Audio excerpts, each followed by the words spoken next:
Good evening. My name is Ella Merriman, and I am a senior at Beresford High School. Joining me tonight as one of your MCs for the evening is Miss Carly Christ. On behalf of the students of the Beresford School District, we want to welcome you. For those of you who are alumni and have returned to Beresford to be with us this evening, welcome home. Carly and I will participate in the Beresford Watchdog Hall of Fame induction ceremony. In doing so, we create a bridge between those who currently walk the halls of BHS and strive toward high ideals and those we honor tonight. It is our honor to be a part of this great event. I now invite Beresford Superintendent Dustin Dagan for a few opening remarks. Thank you, Ellen. Ladies and gentlemen, thank you for joining us this evening to honor our 8th class entering the Watchdog Hall of Fame. This evening is possible because of support and effort from the Beresford Athletic Booster Club, the Beresford Area Arts, the Watchdog Foundation, and the Beresford School District. Tonight is an opportunity to honor the greatness of Watchdog Nation in the areas of academic and achievement, fine arts, athletics, and distinguished service. Next, Carly Christ will lead us through a prayer before our evening meal. Thank you, Dr. Dagan. Please join me in a moment of prayer before our evening meal. Dear Lord, we thank you for gathering us to celebrate the special individuals here with us tonight. God, we are honored to have such amazing leaders and role models to look up to within the Beresford School District throughout the years. And thank you for their willingness to strive for greatness. We pray your special blessing upon these individuals in attendance tonight. In your name we pray, amen. Amen. Next, Ella will describe our banquet logistics. Thank you, Carly. For tonight's meal, our host, Mr. Ronaldo, will direct your table through the service line. Students from the school district will provide table service for your beverages and clear your plates. Enjoy the meal and evening.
Ladies and gentlemen,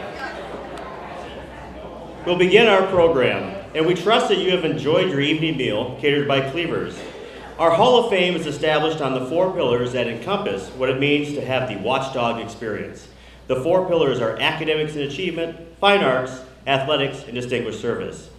At this time, we will officially begin the induction ceremony, and Carly Christ is going to start us off. Thank you, Carly. Thank you, Dr. Dagan. Kristin Olbertson graduated from Beresford High School in 1990 as a National Merit Scholar and Presidential Scholar in the Arts. For the last 19 years, she has taught history and advised pre-law students at Alma College in Alma, Michigan. Tonight, to introduce Dr. Kristin Olbertson is Hall of Fame inductee, Mrs. Ann Tornberg.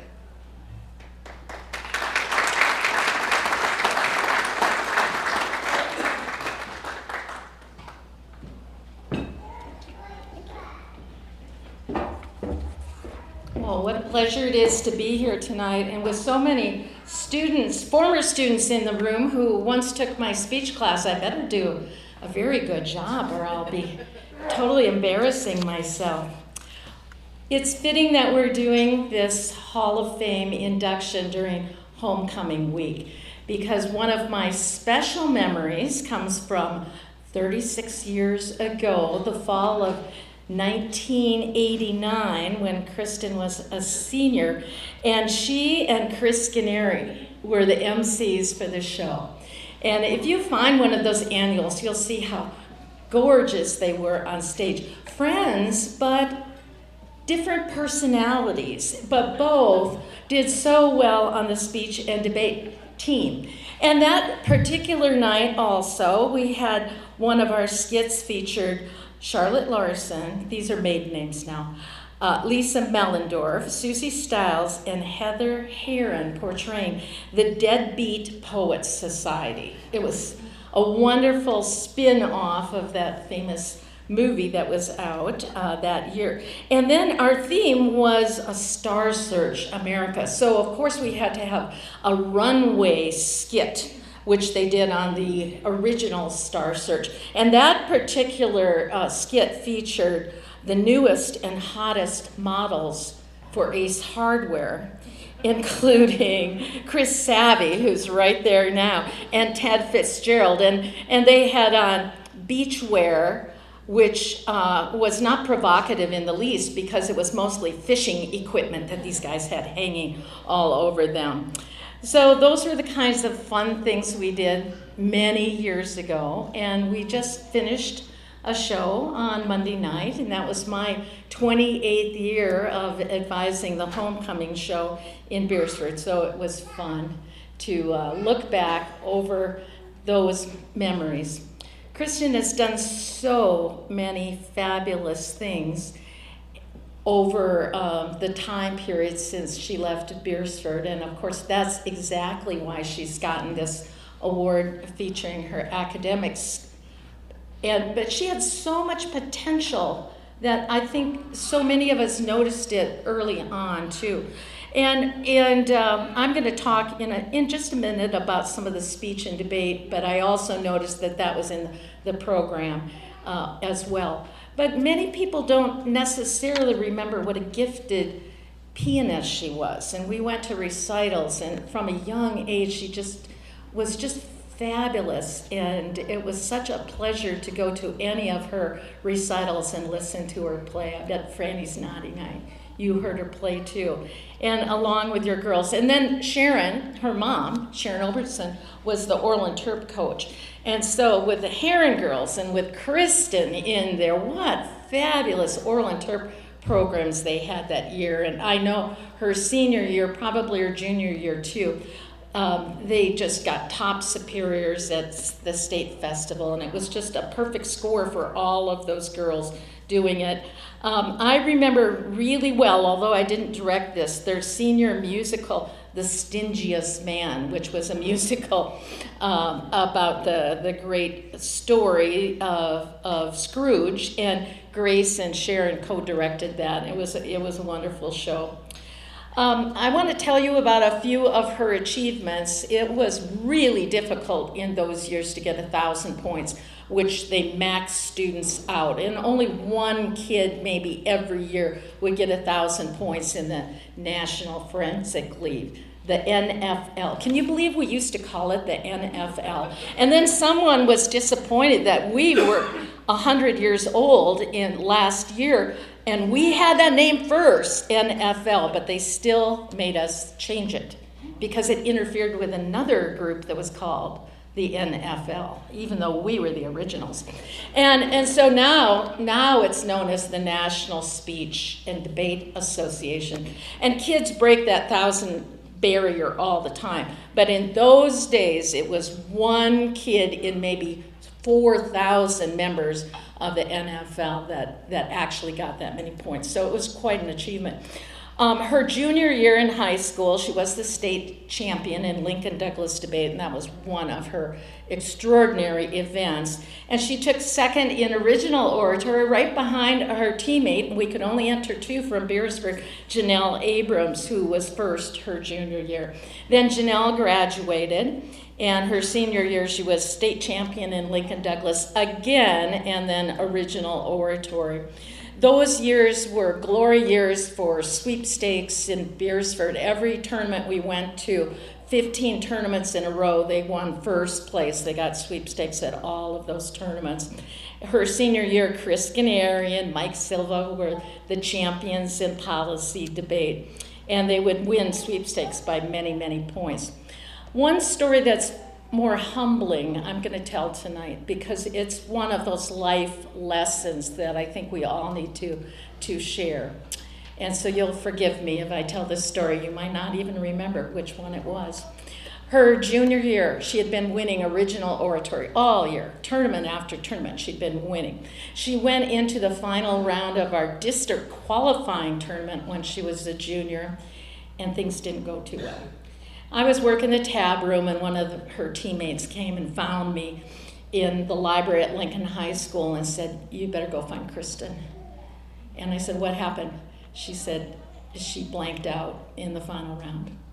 And that happens. I mean, you lose it, and it's been memorized and perfectly memorized for months, but something happens and it's gone. And of course, she was disappointed by that.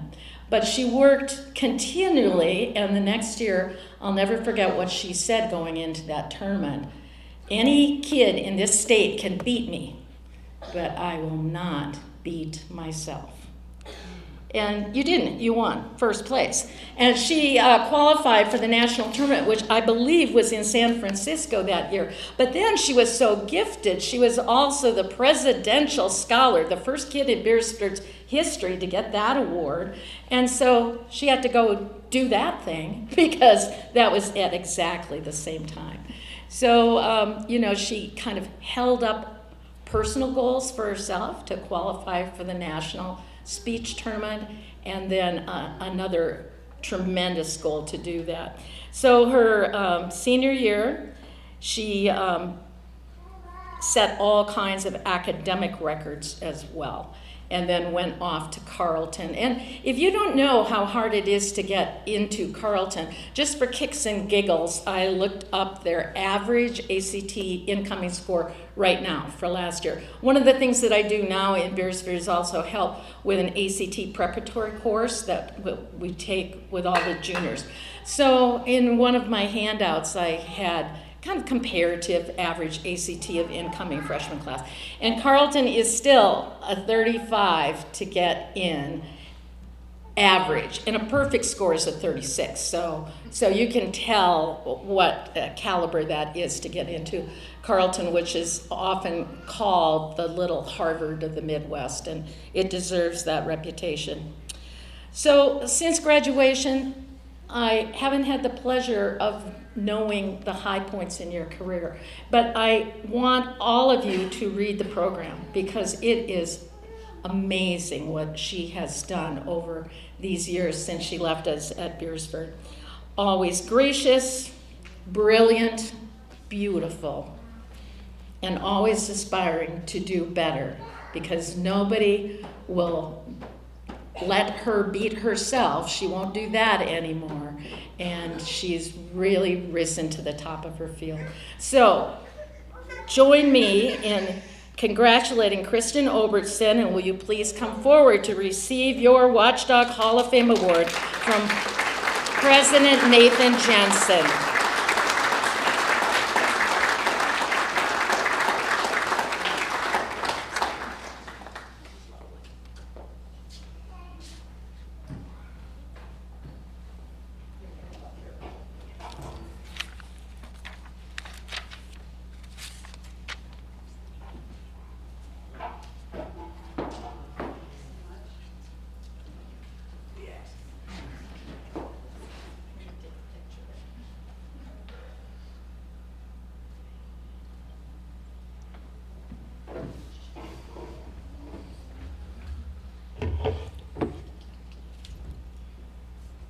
Good evening, everybody. Thank you, Anne, for that really lovely introduction. Thank you for not bringing up all the 80s hairstyles, which I'm still a little traumatized by. Thank you to Dr. Dagan, to the Hall of Fame Committee, and everyone who has worked so hard to make this evening possible. All the students here who are here serving tonight. There's just a lot of work that goes unrecognized, making the tables beautiful, so thank you all for that. It's really appreciated. Thank you especially to my family who are with me tonight. Not only for being with me tonight, but for all their love and support over the years. I would not be here right now, absolutely, without them. My parents especially have had their own unique methods for motivating me. When I excitedly phoned home in my first year of college to tell them I'd decided to major in history, my mom shared that she had set aside all of her God-given history talent, just like all of her God-given height, and not used any of it and passed it on to me, which I took it as a subtle message saying, don't screw it up.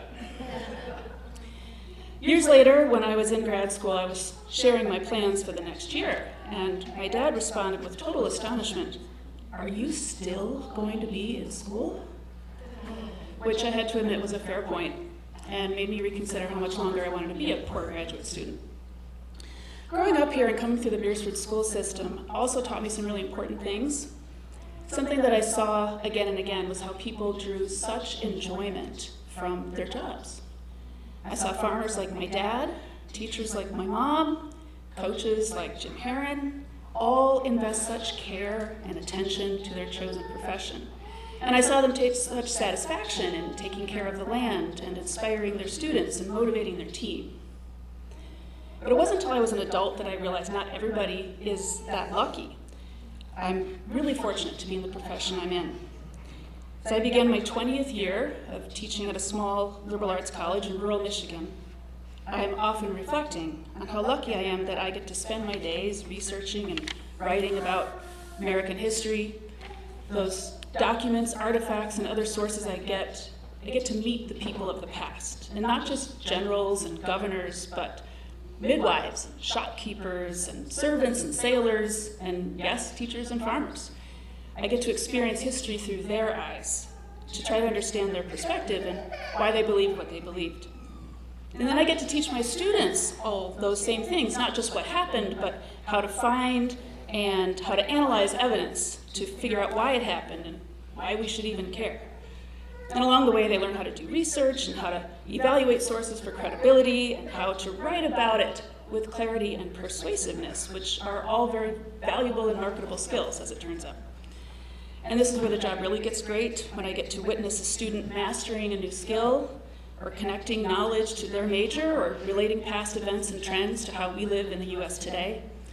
And it doesn't end when they graduate. I get to hear from alums of how writing a history paper really prepared them for Army Officer Candidate School, or how studying the history of epidemics is helping them succeed in med school.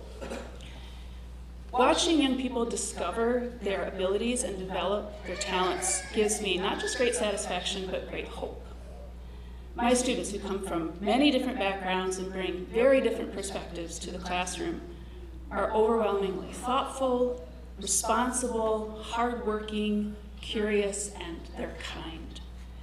And I'm really proud and grateful to be a part of the world of higher education that helps so many students become the people that they want to be. Thank you again for this wonderful honor.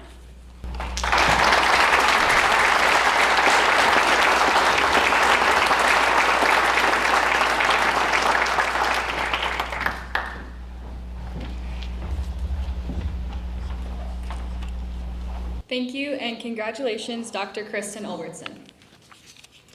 Next, we will induct our newest members into the Fine Arts Pillar. John and Sandy Fahlberg enter the Watchdog Hall of Fame because of their commitment to the fine arts in our community. Both have donated their time and efforts to help create many memorable experiences. Here to introduce John and Sandy Fahlberg is Marcia Nelson.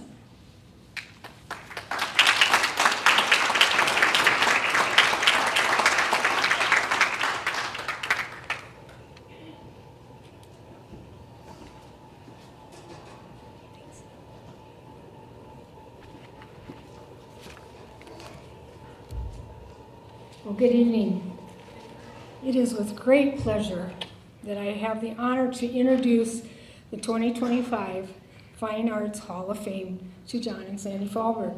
The Beresford Area Arts came into being in 2001. They brought an array of theater productions from musicals, comedies, and drama, with performers, directors, crew members working side by side to make memorable performances for the community.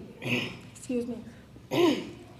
John and Sandy have been in many of these productions from the beginning. The Beresford Area Arts is only a tip of the iceberg for the Fahlbergs. They have performed in Sioux Falls at the Orpheum Theater.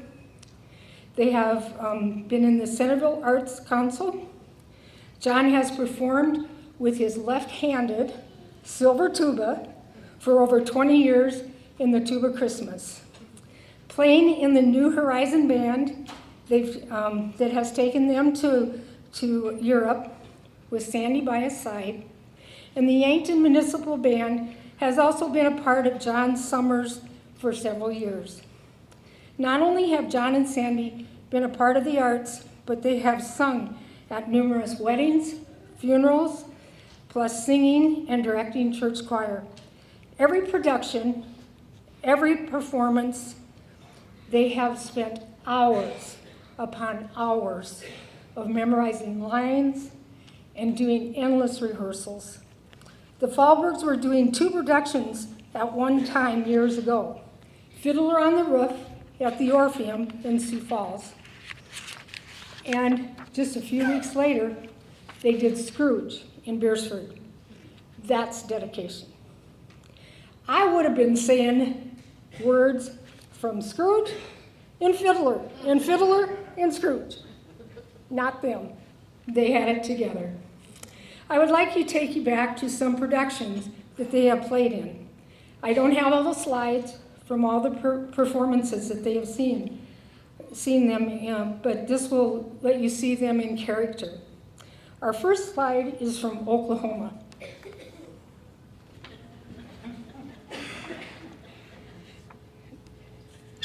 John played Ado Annie's dad. Sandy played Aunt Eller. Next slide. There they are. With Mr. Merriman, of course, along. The next one was Music Man.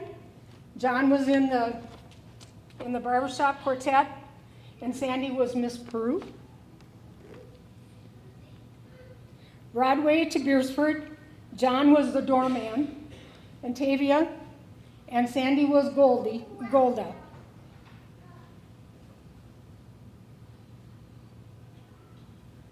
In Scrooge, they did 2 productions, in 2001, the first one, and 2016. John was Ebenezer Scrooge in both. Sandy was Miss Figureweight in 2016, and Mrs. Cratchit in 2001. And the last one was the Wizard of Oz. John played the professor and the Great Oz, and Sandy was Aunt Em. Like I said, there is a host of productions besides what I've shown you.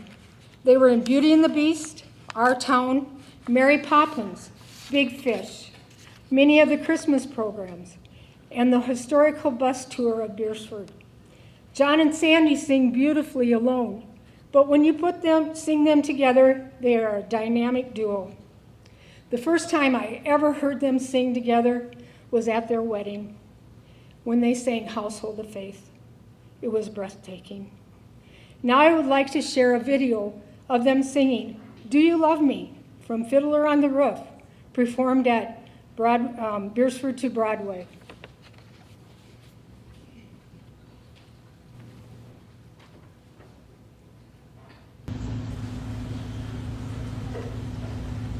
Golda! Hello, Golda. I've just been having a conversation with Hoddle and her cheek. So? Well, they seem very fond of each other. And?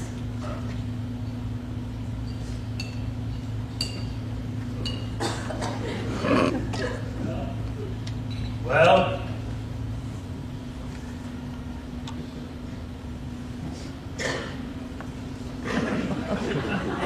I have decided that I am going to give them permission to get married. I have to go. What?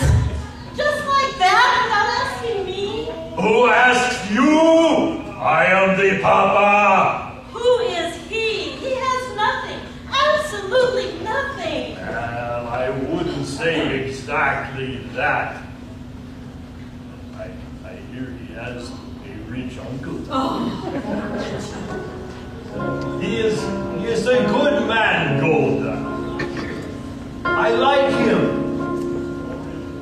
What's more important, Hoddle likes him. Hoddle loves him. So what can we do?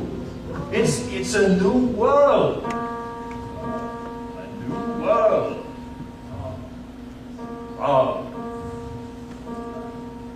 Golda? Do you love me? Do I what? Do you love me? Do I love you? No. When our daughters getting married and there's trouble in this town, you were out, set outside, go lie down. Maybe it's indigestion. No, Golda, I am asking you a question. Do you love me? You're a fool. I know, but do you love me? Do I love you? No. For 25 years I've washed your clothes, cooked your meals, cleaned your house, given you children, milked your cow. After 25 years, why talk about love right now? Golda, the first day I met you was on our wedding day. I was scared, I was shy, I was nervous, so was I. but my father and my mother said we'd learn to love each other. And so now I'm asking Golda, do you love me? I'm your wife. I know, but do you love me?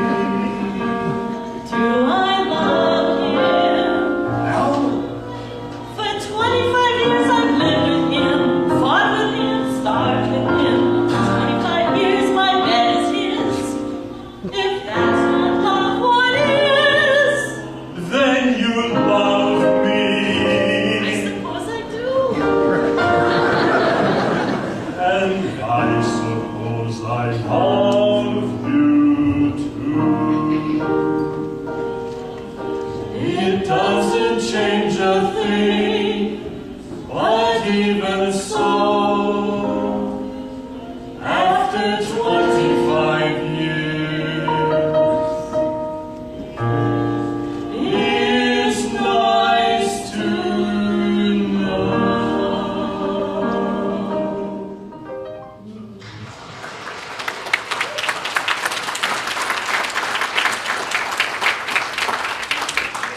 wasn't wrong, was I? John and Sandy are blessed with a beautiful family. Their faith in the Lord is very important to both of them. Please take some time to read more about the Fahlbergs in the booklet.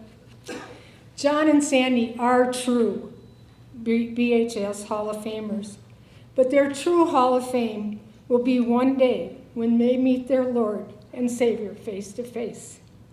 John always ends his prayers with, "We'll make sure to give God all the glory." And tonight, we give God the glory for giving us John and Sandy. Ladies and gentlemen, I am so proud to give this award to John and Sandy Fahlberg, the 2025 BHS Fine Arts Hall of Fame. Will be presented to you, John and Sandy, if you'll come forward, by Jane Carlson from the Beresford Area Arts.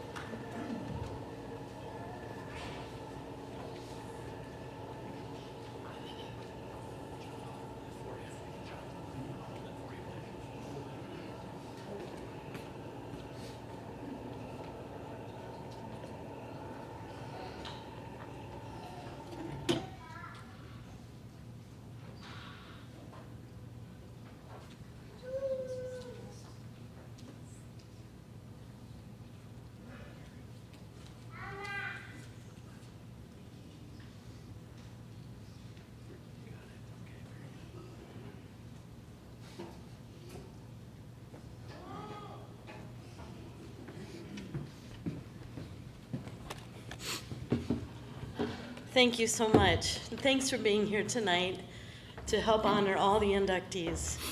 Very well deserved on everyone's part. Thank you.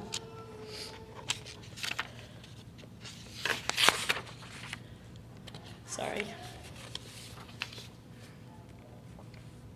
First of all, I just want to thank God for the talents He's given me to share to others. And I do give Him all the glory. And also to our family, many of them are here tonight to celebrate with us. Thank you for being faithful supporters throughout the years. We are thankful and humbled by the nomination of our dear friend Marcia Nelson, and to the Watchdog Hall of Fame Committee. Thank you for this special recognition. We are honored to be part of this exciting week of Beresford's homecoming, culminating with tonight's special banquet and induction ceremony. And also to the Beresford community, we want to thank you for being such encouragement to me over the past 34 years that I've been here. There are many who deserve my thanks, but if you would allow me just to take a time to specifically name a few.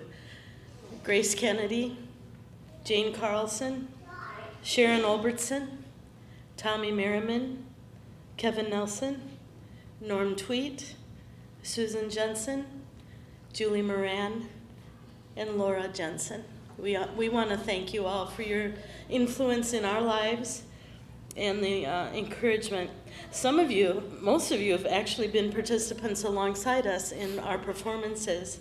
And I consider our on-stage castmates and choral musicians part of a family. Whether we're on stage or at a concert venue, we really feel your support. You've offered kind words of appreciation, which has bolstered my spirits to keep doing what I love. And in reality, we share this honor with all of you. March 3rd, 2024, my life turned in a different direction. I was lying in the hospital bed in St. Paul, Minnesota, awaiting the removal of a benign meningioma brain tumor. Unable to sleep that night, I was contemplating what would the outcome of this surgery look like? Would I make it through it? Would I be disabled? Would I be able to talk or sing? Please, God, let me sing. Well, hymns such as "It Is Well With My Soul" and scriptures, Psalm 23, especially verse 4, "I will fear no evil, for you are with me. Your rod and staff, they comfort me." These, as I learned as a young child, now came back as I drifted off to sleep and God's peace flooded my thoughts. I woke up after surgery. I do have some minor physical difficulties, but I can still sing. Praise God, I can sing. The surgery, this life-changing event, has given me a renewed perspective on my life. Each of us here in this room has God-given talents, and it's up to you to decide how you use them. For me, I will do as much as I can for as long as I can to use my gifts to honor God, to encourage others, and to be an advocate for the arts. Thank you again for this honor.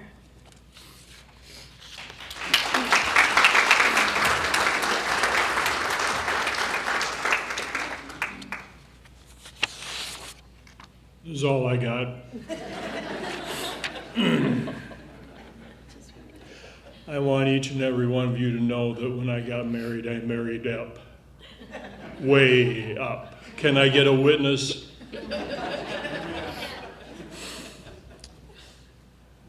Sandy and I have had so many opportunities that have allowed us to do fun things, to share the talents that God has given us with many different people. And we're just thankful for the abilities that he's given to us. We learn by example. We teach by example. That's how we work. Sandy has taught for many years in formal education. I've taught for many years in Sunday school. But the examples that people have given to us are what we pass on to others as well. One of the gifts that I knew that Sandy possessed, that God had given to her right away, was the gift of encouragement. It is such a powerful gift, and any one of us can take the time to share those few precious words that can just make all the difference in the world to somebody else. Please do that. We've been blessed as a couple, as a family, as a community, and as a nation. We've had the privilege of going to a number of different countries in different parts of the world. And so many times we're reminded of the blessings that we have being a part of the United States. Well, I got to tell you one story, the tuba story that Marcia alluded to. 50 years ago this past summer, I nearly lost my right arm. People came up to the hospital and told me that they were praying for me and they were sorry for what had happened and hoped the best. And then Dennis Haig walks in, more like barreled in. "Say, John," he said, "I think I've figured out a way that I can take one of the concert horns and rework it so that you can play it with your left hand. I think you've got a shot at All-State Band this year." You talk about tonic. Well, he got the switch done, and I never knew this until tonight. I plucked up the courage to go and talk to Court Carnes, who was superintendent at the time, and I asked him, "Court, did Dennis talk to you before he arranged to have that done to one of the school horns?" "No, after the fact." And I thought of those famous words from Norm Tweet, "It's easier to get forgiveness than permission." Well, I sat in All-State Band for the next 3 years. And now I do own my own horn. Thank you to each of you who have been an influence in our lives, and we trust that hopefully we can be a bit of an influence on your lives as well. Thank you so much.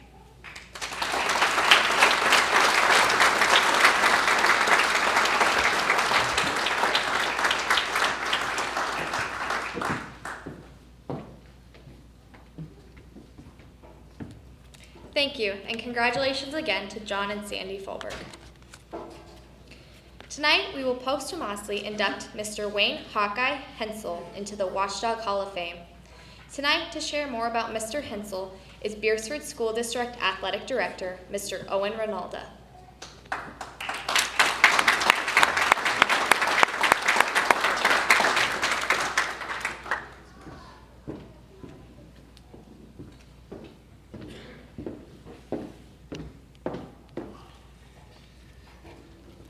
Tonight, Mr. Wayne Haensel rightly enters the Watchdog Hall of Fame, not only because of his accomplishments at Beresford, but also because of his contributions to high school and college athletics. In 2024, Mr. Haensel was inducted into the South Dakota Sports Hall of Fame. Mr. Wayne Haensel coached football, track and field, and served as an assistant basketball coach for the Watchdogs.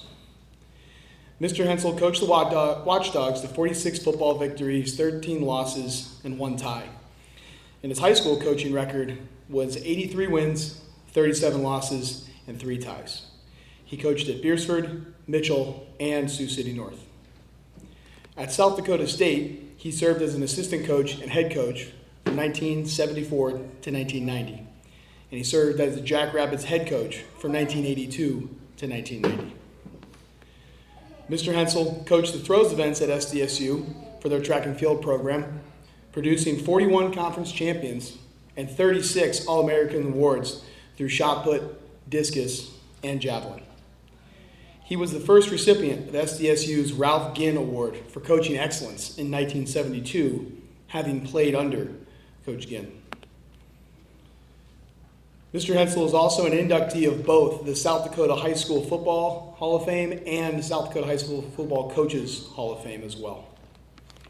Beresford High School students describe Mr. Haensel as compassionate, judicious, passionate, and someone who promoted sportsmanship regardless of the outcome of the game.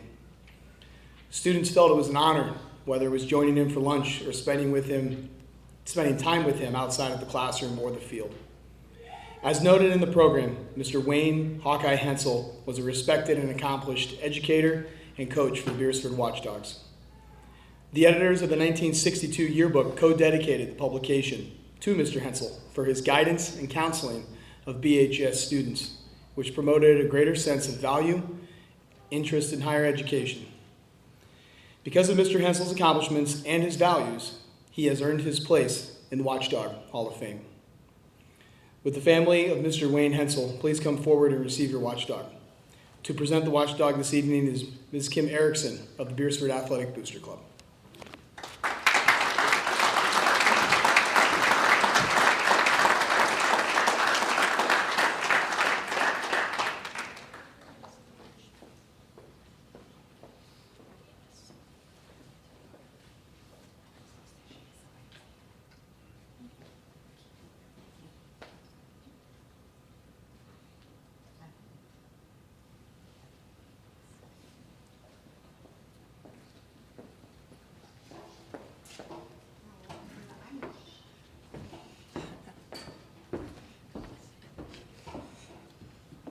Well, we don't have really any prepared remarks, but I did say I would at least take the microphone and just tell you how pleased we are to receive this award on behalf of my dad.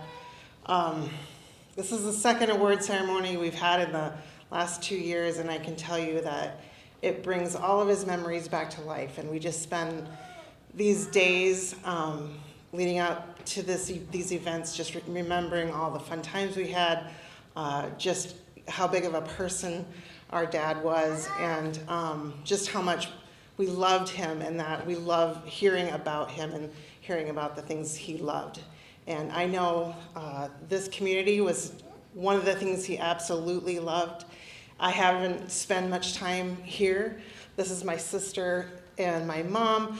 My sister and I live in Sioux Falls, and so we were pleased to come yesterday for the parade and to come to the game last night. And I was just thinking to myself, why didn't I travel down some of these memories when he was here? Because this community is so delightful, and we just had such a lovely time, and it made some of the things that he had talked about just come to life. And so thank you so much. Thanks to the committee for the recognition. He would have loved being here. He would have talked to each one of you and just cherished his time with you. That's how he was. One fun fact, though, I know this award's probably getting heavy for my little mom. I truly can say that we wouldn't be here without you, literally, because I don't know if many of you know that my mom came to student teach at Beresford High School, and my dad somehow got her into his classroom. The rumor is it might have been based more on looks than actually abilities or even the field of study. He got her into his biology classroom even though she was a chemistry major. But somehow the two ended up together and got married and lived here in their first few years. And I also hear they lived right across the street, and my mom said she would get here early and really prepare for her lessons. And he would wait for the bell to ring and run across the street and get in the classroom barely before the students, which is pretty much how I am. So it made me know where I came from. So anyway, but no matter how he was, that was part of the fun of him. He was very spontaneous and made the kids love him too. And so just thank you again. We really appreciate it. I just want to say one word. Beresford was the best place to start out ever.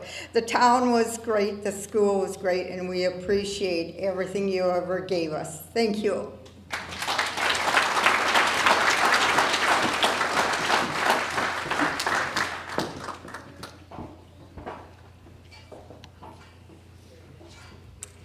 Thank you and congratulations to Mr. Wayne Haensel. Kyle McKelvey graduated from Beresford High School in 2011. Kyle will be inducted into the Watchdog Hall of Fame in the athletics pillar. McKelvey had a storied, decorated, and dominating track and field career for the Watchdogs and at the University of South Dakota. Tonight, to introduce Mr. Kyle McKelvey is Mr. Kyle DeLay.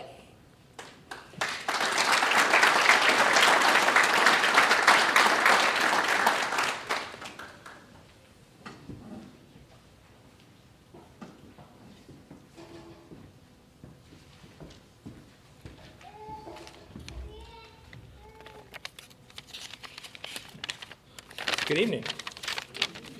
Daniel, can you hear me okay? Okay, cool. My name is Kyle DeLay, and I'm honored to be introducing Kyle McKelvey to the Beresford Hall of Fame. I've known Kyle since elementary school, played sports with him, lived with him in college, and now our kids are growing up together. Obviously, I was excited when he asked me to speak today. When I asked him what an introduction speech entails, he wasn't all that sure either. From there, I got a little nervous because I've got to keep this professional. I have way too many good stories to share with Kyle that are non-sports related. The hard part for me is I've known Kyle so long and I got to witness his athletic career daily and firsthand, so all of his accomplishments and success were expected. He never lost, and that was the norm. I also didn't want to just stand up here and read off all of his accomplishments because it doesn't do his career justice. So what I decided to do was cheat, and I asked his coaches, Tom Rice and Michaela Adams, about their experience with Kyle, because they were the ones that got to witness the behind-the-scenes work that he put in to make his career Hall of Fame worthy. Thank you to both of them for helping me out. Kyle wasn't just strong, but he was an insane athlete that didn't specialize in just one sport. Side note, did you guys know he got recruited by SDSU for football? Thank God he did not make that mistake. We don't need another jackrabbit around here. Tom told me that he remembered putting up a little fight with some of the other track coaches when Kyle was in middle school because they wanted him to be a sprinter. But he knew that he'd be a state champ someday in shot put. I think Kyle made the right choice. But his athleticism wasn't just a gift. He worked harder than everyone. He didn't skip days in the gym, and obviously he still doesn't if you've seen him tonight. He's still huge. He spent numerous weekends with Tom working on his throwing mechanics, and Michaela commented on how he was truly a student of the sport, was constantly putting in more work than his peers to have an edge. He was a 3-time South Dakota shot put state champ, 2-time 3-class gold medalist, and he set the state record. There were some really good shot putters when we were in high school, and when you go back and look at the numbers of the state meets, he was winning by 5 feet every single meet. He was a Pan American Junior Athletics silver medalist, a USA Junior Outdoor champion, a New Balance Outdoor Track and Field national champion. And I should mention he was a pretty damn good discus thrower too, but I know he didn't like that nearly as much as the shot put. As a side note, tonight I wanted to focus on his high school athletic achievements, but I do want to mention that he had a decorated college career at the University of South Dakota. Go Yotes. Kyle can correct me if I'm wrong, but I think I can say with some confidence that his favorite meet, even over the state track meet, was Howard Wood, as it has so much history. He was the only 8th grader to ever make the finals in shot put and ended up winning Howard Wood 3 times in his high school career. Personally, my favorite memories of Kyle were at Howard Wood. He always liked to warm up with a smaller shot put for his first few throws as he got loose. Our senior year, he was warming up, and he threw the shot so far it went out of the ring and knocked Dennis's chair over. I think it's safe to say that all the other throwers were a little bit shook, and knowing they had lost before they'd even started. Meanwhile, Dennis grabbed the shot, very casually picked up his chair, rolled it back to him, and said something like, "You got to be a little quicker through your stance." His parents had a lot to do with his success, Dennis and Kelly. They were always so supportive and pushed him nonstop. Side note, I looked up the Howard Wood when we were in our senior year. I actually threw against Kyle. I went out for shot for 1 year. I had a throw of 49 feet 10 inches, which was pretty decent for me. Kyle beat me by 20 feet. Put that in perspective. I placed in the top 10, so put that in perspective of how good he was. Even better than that story is what Kyle did for shot put in general. The first time I watched him at a Howard Wood, it was mostly just parents and diehards watching shot put. People would wander over for the final round. Fast forward to his senior year at Howard Wood, the field around the shot put ring was packed. People even lined the stands looking over the edge to watch the main attraction. He literally transformed the sport in South Dakota. Michaela put it best. He was a phenom, and people would literally point at him and say, "That's him." Somehow he did it week in and week out, even with the expectation and pressure of being him. Does everyone know fisherman stories? That's what I call them. You know when you caught a 15-inch walleye 20 years ago, but that same walleye is 30 inches when you tell the story today? I feel like a lot of dads tell their kids fisherman stories when it comes to their high school athletic careers. I'd say I was a pretty average high school athlete, but I'm probably going to tell my son that I was better than I actually was. I may even tell him that we would have won state if I was quarterback, even though I didn't play quarterback. All to make myself seem cooler and make my son proud. And he's going to go to school and he's going to say things like, "My dad was better at baseball than your dad," or "My dad can beat up your dad." Because that's what kids do when they grow up. They compare and one-up one another. The coolest part about today is Kyle's sons, Ty and Jed, are going to grow up telling their friends, "My dad is in the Hall of Fame." Congrats, buddy. There's nobody more deserving. So with that said, would Mr. Kyle McKelvey come forward and receive your Watchdog? To present the Watchdog is Kim Erickson from the Beresford Athletic Booster Club.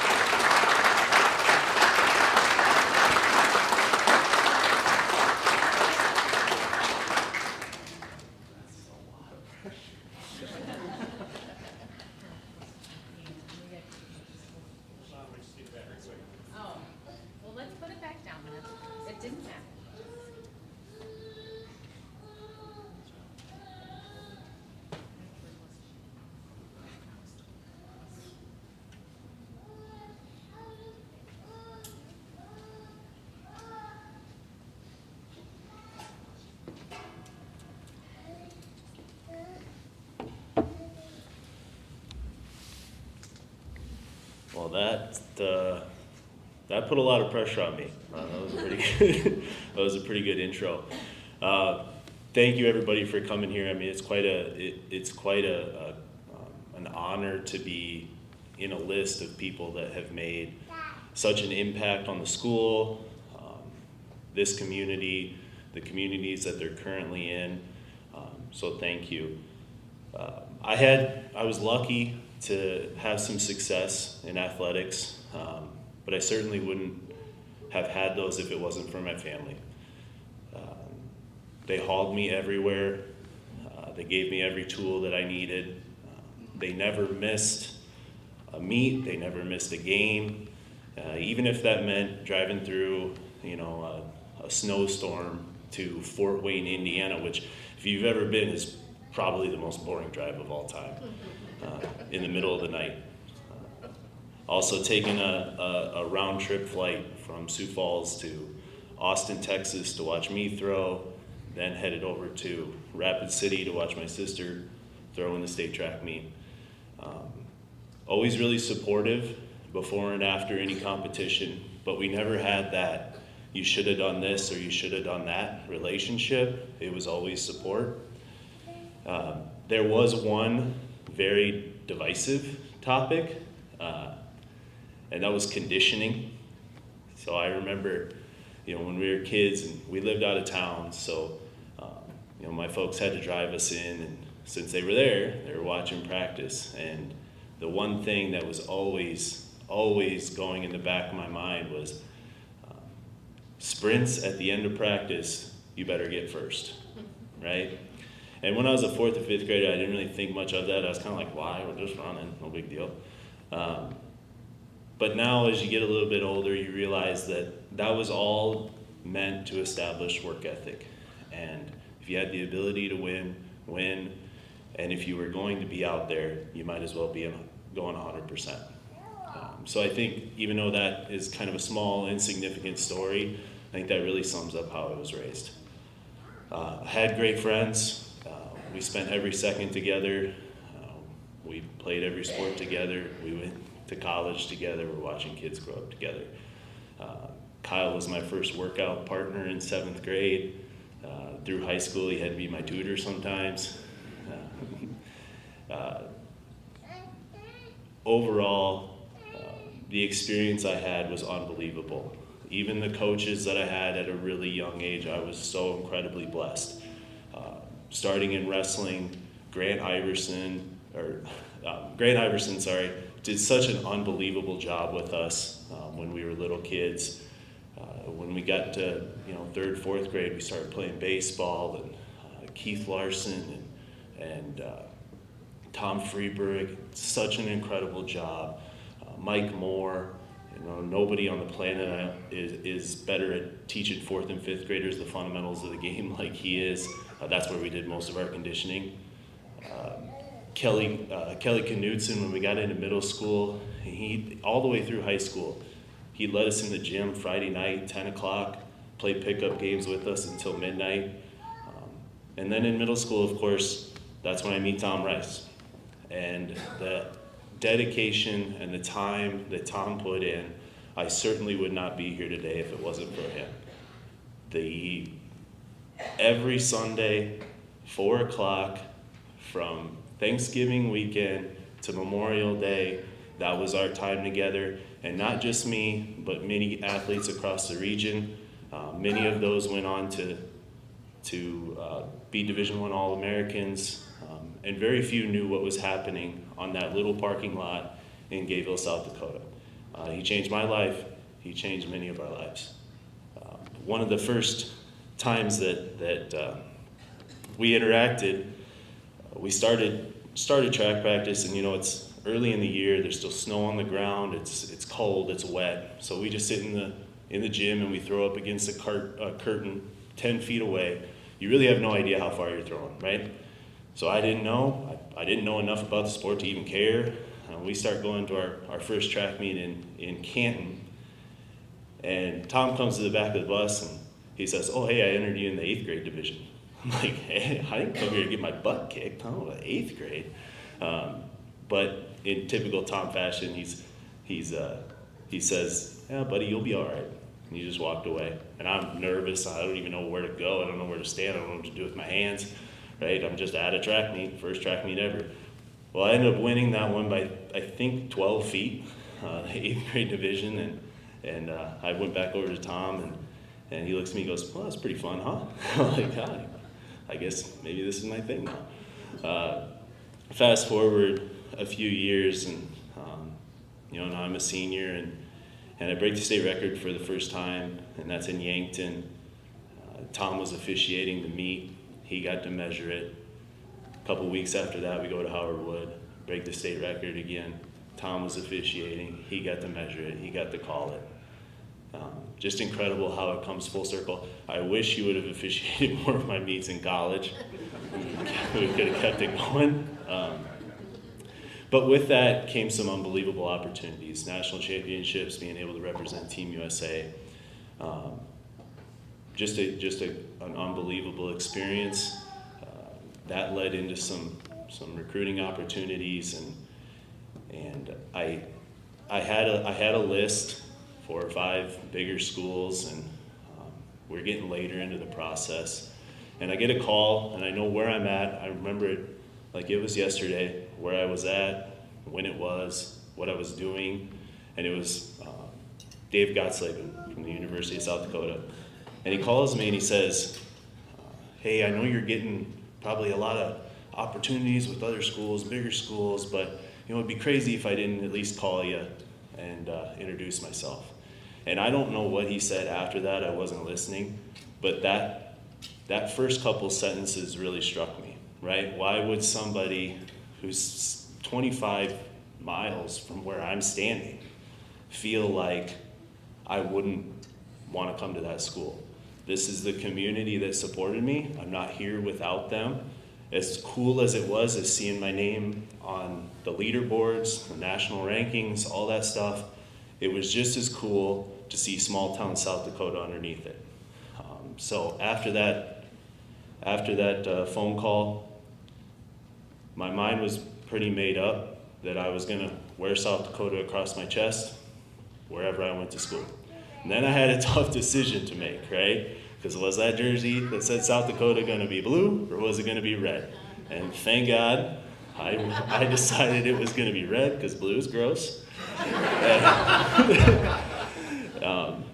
I went on, had a great career in the University of South Dakota. Great friends, lifelong friends, coaches that weren't just great coaches in the sport, but great coaches in life. Met my wife at the end of our freshman year. Her name is in the record books a whole lot more than mine is. Fast forward 13 years. We've got 2 kids, they're the loud ones.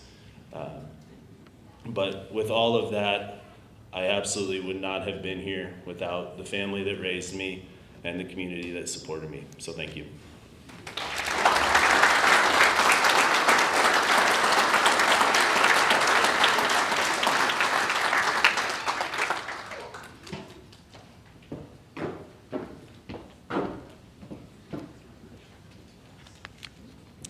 Thank you, and congratulations to Mr. Kyle McKelvey. Mr. Kevin Nelson served as our elementary principal for 22 years. Kevin's visionary and transformational leadership extends not only to the district, but also to the community. Mr. Kevin Nelson will be inducted into the Watchdog Hall of Fame under the Distinguished Service Pillar. Tonight, to introduce Mr. Kevin Nelson is Hall of Fame inductee, Mrs. Jane Carlson.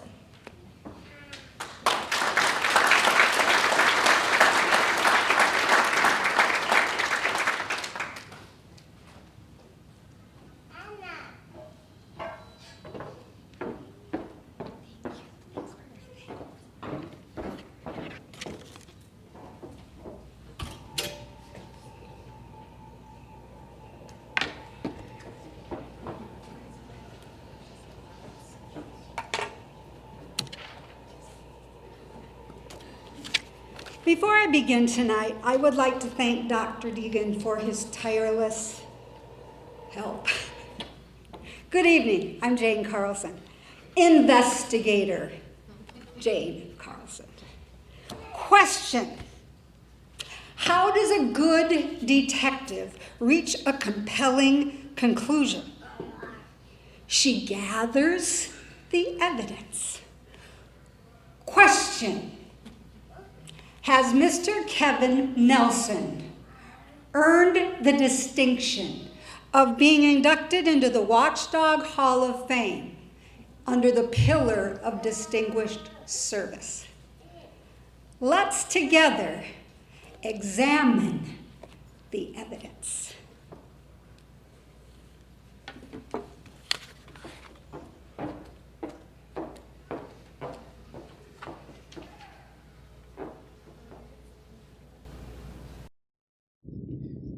Mr. Nelson has a heart for early childhood education.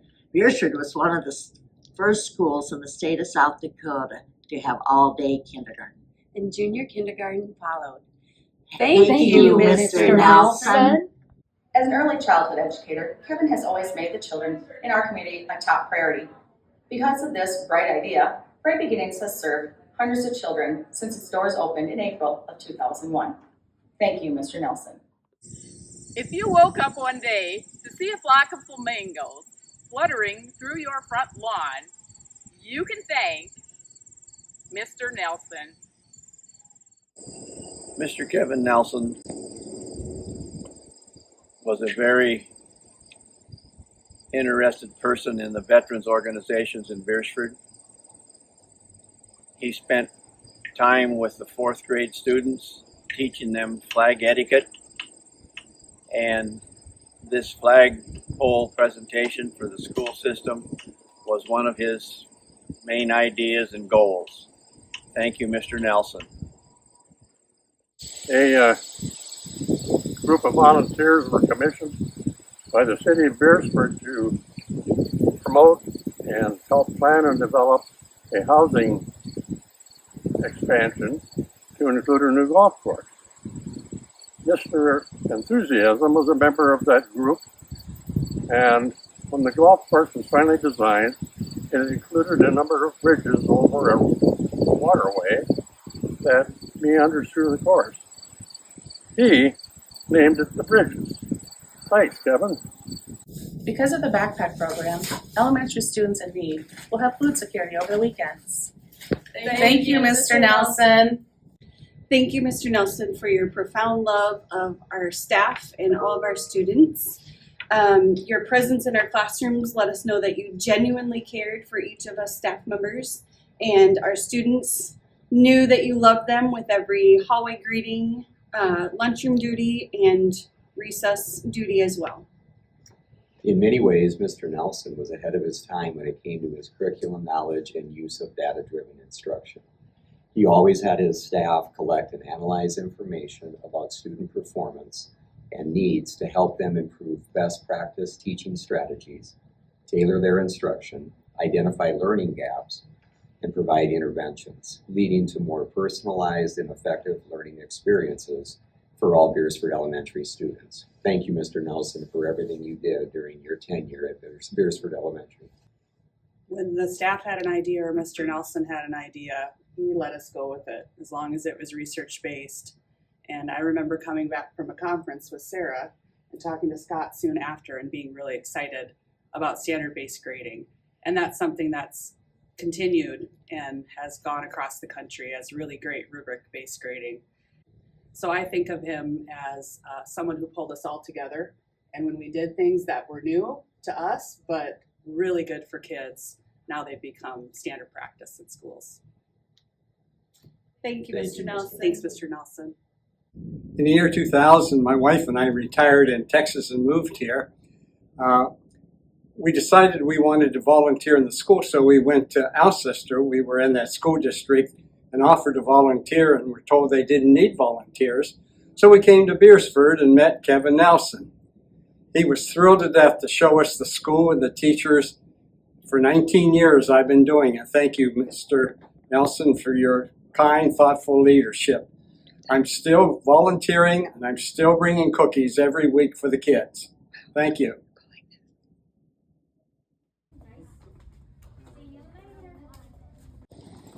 Bailey and Sky love the bike trails. Thank you, Kevin.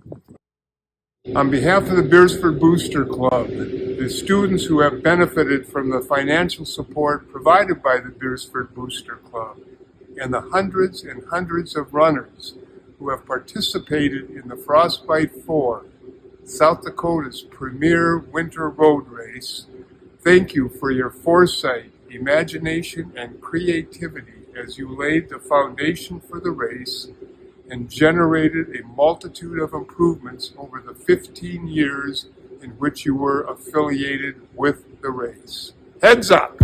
It means the world to me and the Auks that Peter's memory can live through this memorial. His passion for life and running will be embodied here forever. Behind us is Runners Point, created in 2015 with the help of Mr. Nelson.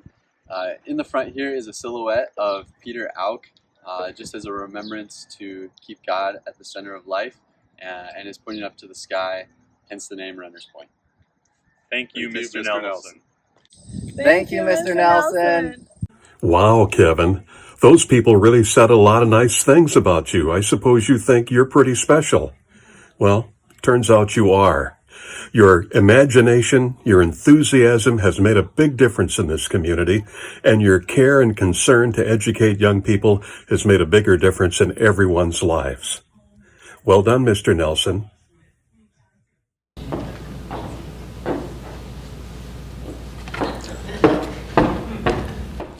And if those accomplishments haven't completely blown you away, Kevin accepted roles in 6 major BAA productions. As strongly as he insisted that singing and acting were far out of his comfort zone, his charming performances captivated audiences. I remember one day when I was gently coercing him to take the role of Avram in Fiddler on the Roof, and he said, "Jane, you have to understand, this would be like me asking you to play basketball in front of 300 people.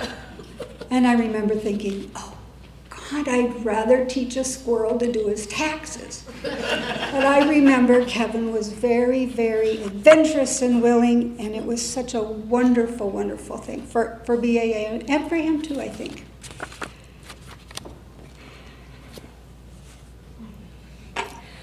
Ladies and gentlemen, the evidence is overwhelmingly conclusive. With the help and encouragement of fellow visionaries, Mr. Kevin Nelson's transformative contributions have added beauty, value, interest, and energy and quality to this community. But even of greater significance, they have brought people together for good. Mr. Nelson?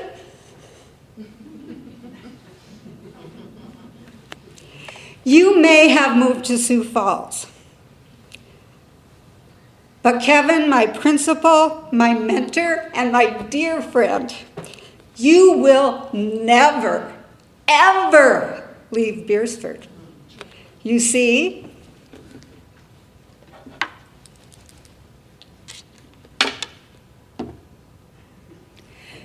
your fingerprints are all over it.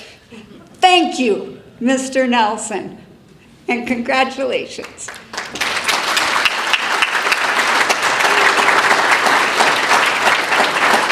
The watchdog for Mr. Nelson will be presented by Chris Savvy, Vice President of the Board of Education.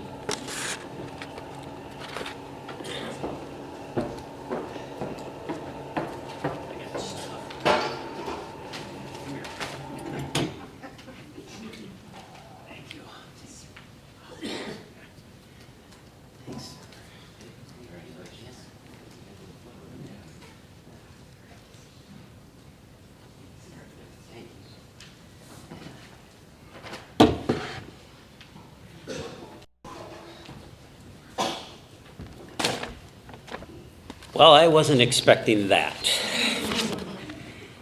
Thank you, Jane, and thank you, everyone. I do have to tell you that before I say anything, and this is a little bit impromptu, yesterday, I'm used to speaking without a microphone, but yesterday during the parade, we made our way through the parade, or came down and started going, and all of a sudden we had children coming out to the cars, and initially I thought, oh, well, they like us. No, they wanted candy, and we didn't have any. And, you know, I mean, and it started seriously to look just a little bit like a UNICEF commercial. These 4-year-olds coming out, looking at us. And, you know, and if you're the elementary principal, you've been around young children all your life, and you start to go, don't make eye contact with them.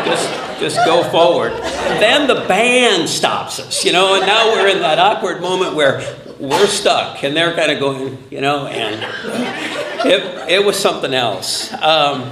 But with that in mind, I brought candy tonight, so my conscience is a little better, and so if any kids here, by gosh, have at it. You know, to be welcomed back tonight and be a part of this, not just as a guest, but as somebody who's being honored here tonight, is humbling beyond words.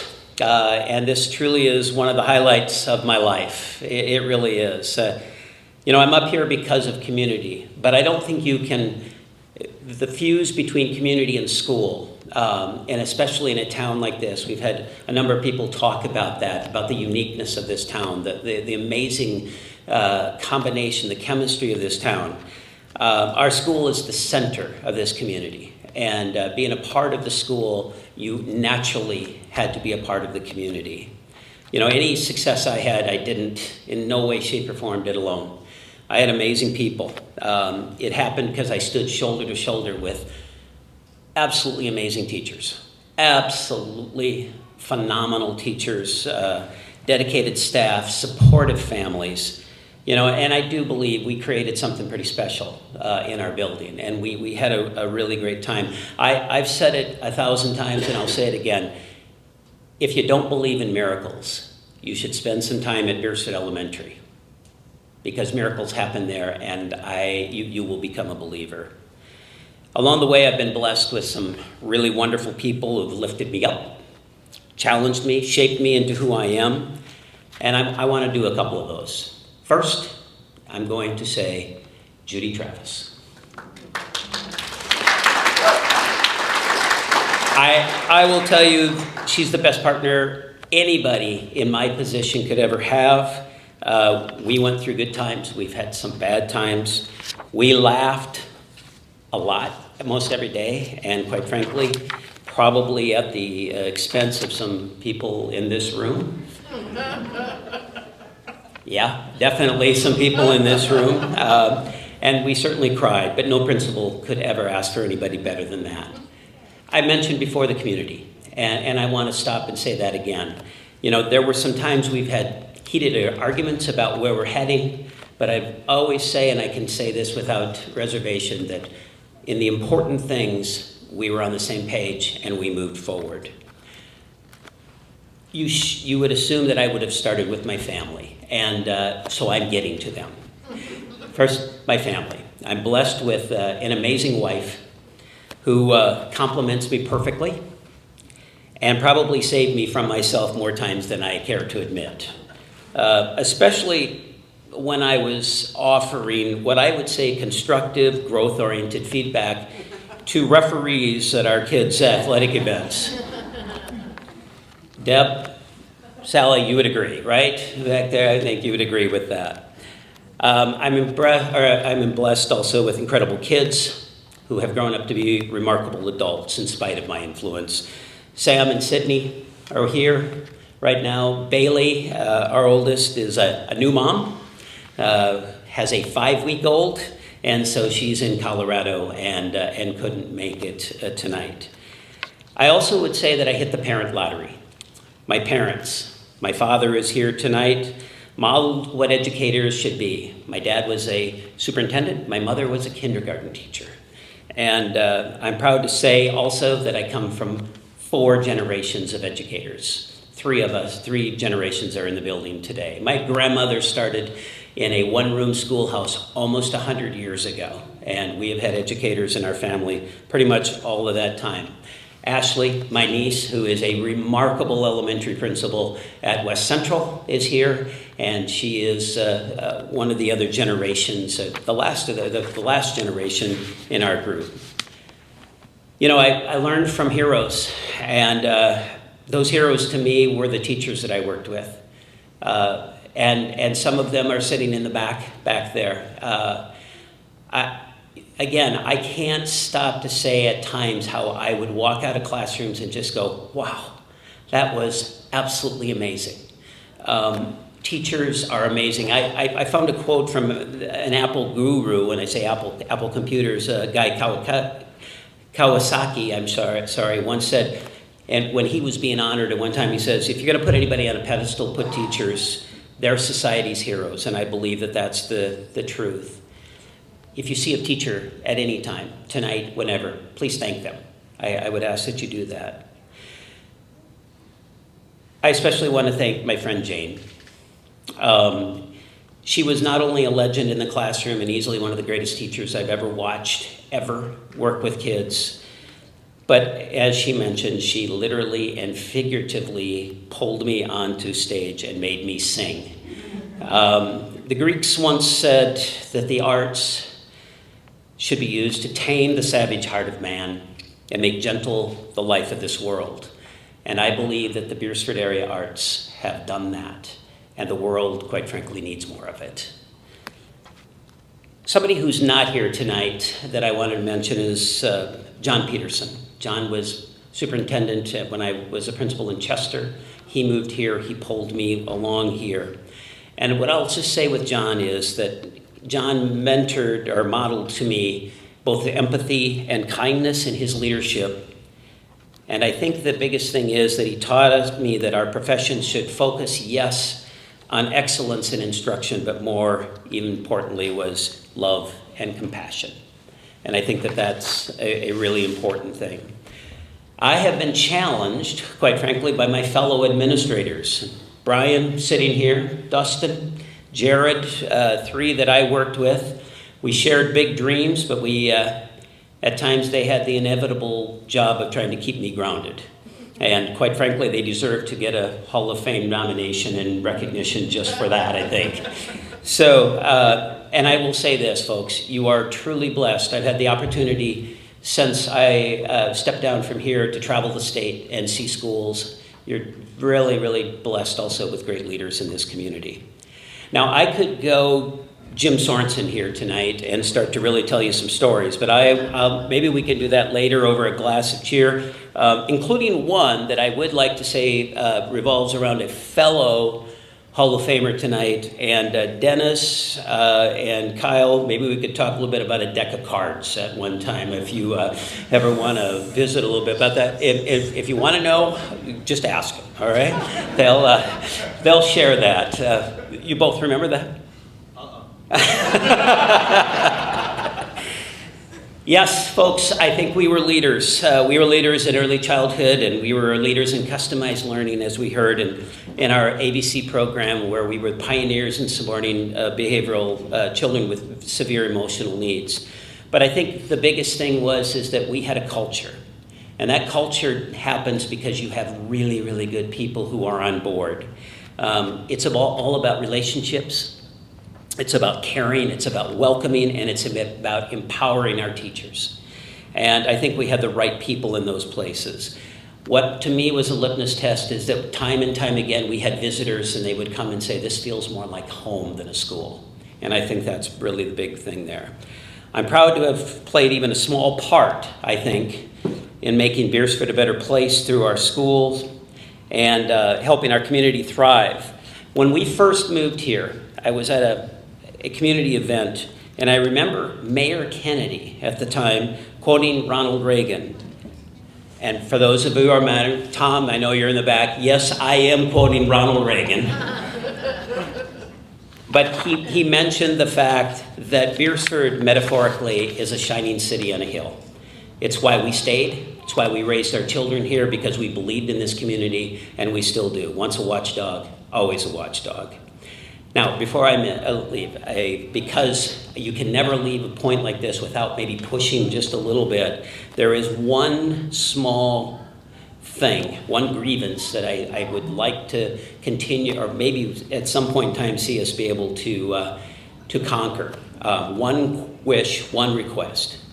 And for those of you that know, you know. Can we please build the ice skating rink at some time, please? Thank you very, very much.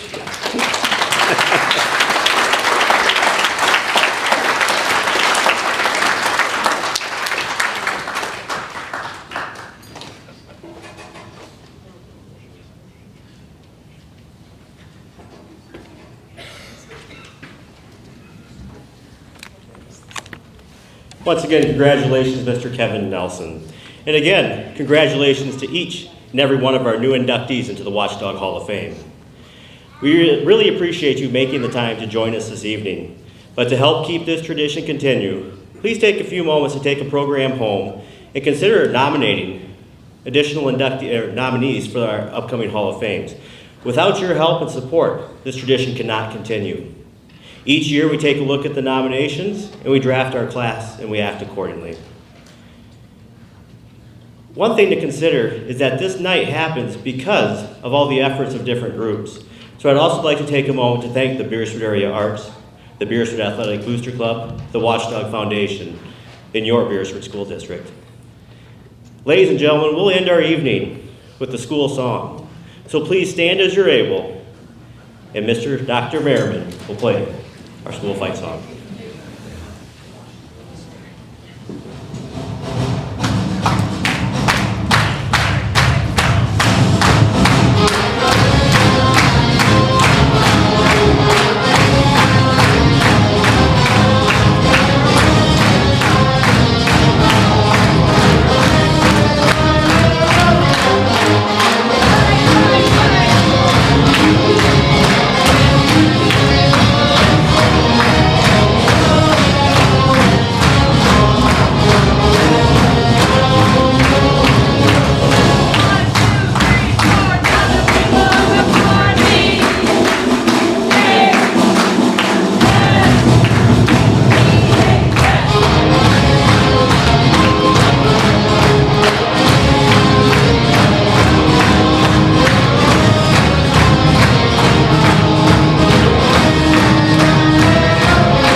Thank you again. Enjoy.